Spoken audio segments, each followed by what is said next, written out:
Hey there friends, Jeff Fritz here, and I want to talk to you about getting started with a cool tool that I've been tinkering with, building with, and looking forward to using more of. It's a tool called CodeFactory.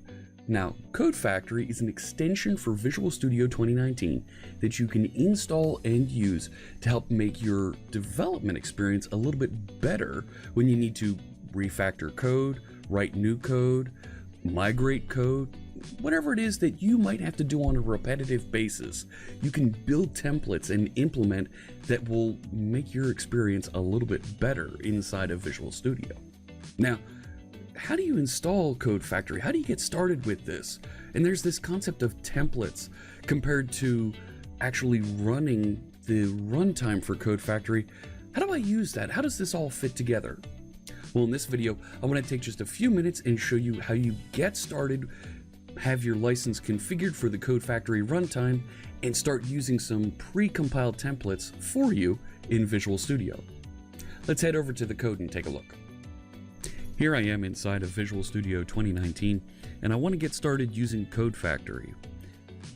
I've already downloaded the runtime, I've installed it, and I'm going to key in my license information located in the Extensions CodeFactory License Information window.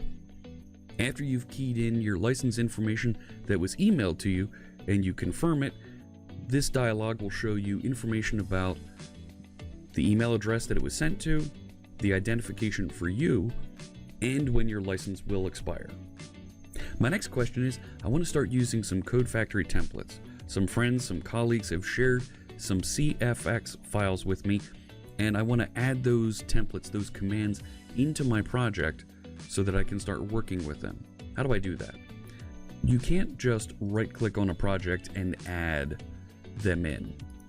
You actually have to bring them into your solution and make them available to you.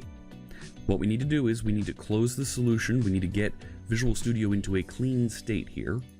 So I'll close the solution, and in the solution folder, where that SLN file lives, you need to copy in your CFX files so they're made available to Visual Studio. I'll paste in one that I have on the clipboard, and with that file present, when I go to reload my solution file inside of Visual Studio, it will identify this CodeFactory template file and we'll be able to start using the commands that are contained. Alright, my project is reloaded, my solution is reloaded, and if I check that extensions menu again, CodeFactory, you'll see there's now a loaded commands submenu that has been added to this. If I select that, now it'll show me all of the commands that have been loaded that were part of those CFX files that are now available to me. Great, that means with this template I can do things like go and right-click on a file and I'll get a Migrate to Blazor menu item that's been added by CodeFactory. Your templates might add other features in other places of Visual Studio, but they all add and light up once you start to add those CFX files into the solution folder for the content for the projects that you're working on.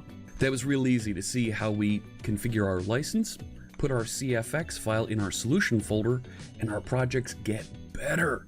Those templates light up, new menu items appear, and we can start to use the power of CodeFactory in our projects.